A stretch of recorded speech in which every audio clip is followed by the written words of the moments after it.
नमस्कार दोस्तों, आज हम बात करेंगे एंटीबायोटिक रेजिस्टेंस के बारे में या एंटी माइक्रोबियल रेजिस्टेंस के बारे में। तो ये होता क्या है?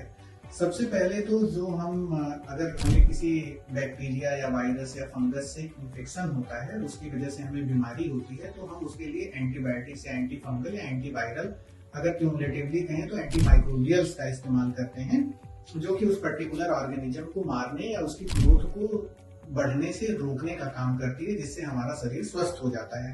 तो एंटी माइक्रोबियल रेजिस्टेंस वह स्थिति होती है जिसमें वह बैक्टीरिया या वायरस या फंगस उसके लिए आमतौर पर दी जाने वाली एंटी माइक्रोबियल थेरेपी से रेजिस्टेंस डेवलप कर लेता है। मतलब अगर बैक्टीरिया है जो कि पहले उस एंटीबायोटिक से मर जाता था, अब वह नहीं मर रहा है, तो सिंपली इस चीज को एंटी माइक्रोबियल रेजिस्टेंस कहेंगे। अब क्या है कि हमारे पास समय के साथ नई नई एंटीबायोटिक्स का इन्वेंशन होता जा रहा है, लेकिन फिर भी हम लोग टर्सरी क्वाटरनरी केयर सेंटर में होने की वजह से इस चीज को देखते हैं कि यह दिन ब दिन कॉमन होता जा रहा है। और 10 साल पहले जिस एंटीबायोटिक से लोग आसानी से ठीक हो जाते थे, आज के जमाने में वो काम ही नहीं करती हैं। तो इसके कारण क्या है? जब हम कारण जानेंगे तभी इसके समाधान के बारे में बात हो सकती है। तो कारण, सबसे पहली बात तो इनका एक्सेसिव यूज है।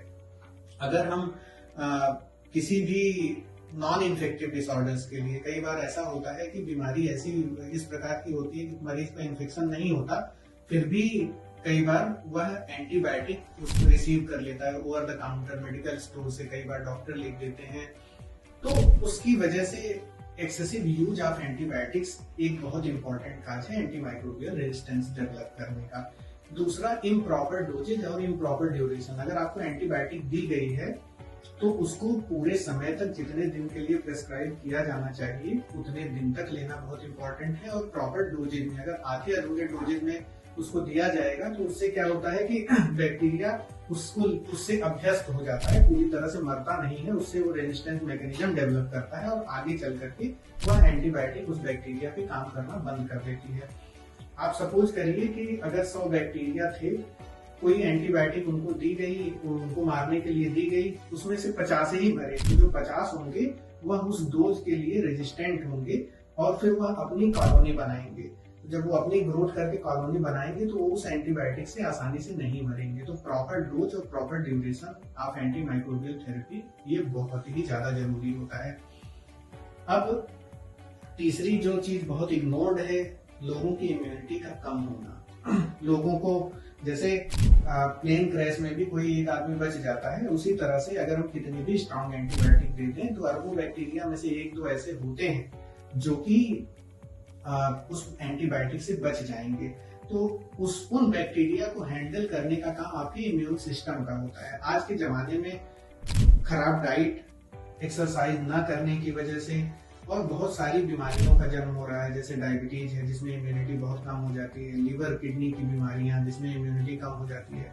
तो अगर इम्यूनिटी कम हो जाती है तो अगर मान लीजिए आपने किसी बीमारी के लिए एंटीबायोटिक ली, जो बैक्टीरिया उस एंटीबायोटिक से बच जाएंगे, उसको मारने के लिए हमारा इम्यून सिस्टम सक्षम नहीं होगा। तो जब सक्षम नहीं होगा तो वह फ्यूचर में, उस समय भले वह बैक्टीरिया प्रॉब्लम ना क्रिएट कर पाए, लेकिन वो धीरे धीरे अपनी कॉलोनी, अपना नंबर बढ़ा सकता है और बाद में वह एंटी माइक्रोबियल रेजिस्टेंस का कारण बन सकता है। वह बाद में जब कोई बीमारी कॉज करेगा तो वह उन एंटीबायोटिक से रेजिस्टेंट होगा। तो इसलिए अपनी इम्यूनिटी को भी ठीक करना बहुत इंपॉर्टेंट कदम है। अपनी इम्यूनिटी को ठीक करने के लिए वैक्सीनेशन भी किया जा सकता है। जैसे न्यूमोकॉकस वैक्सीन बहुत ही इजीली अवेलेबल है मार्केट में। कोई भी इन्फेक्शन जब होता है तो उसकी वजह से भी शरीर की इम्यूनिटी उस समय कम होती है। अगर हम मान लीजिए न्यूमोकॉकस वैक्सीन ले लेते हैं तो न्यूमोकॉकस नाम के बैक्टीरिया से इन्फेक्ट होने के हमारे चांसेस बहुत ज्यादा कम हो जाते हैं। तो और न्यूमोकॉकस, जैसा कि हम जानते हैं कि सबसे common cause of meningitis, bacteria meningitis और निमोनिया होता है।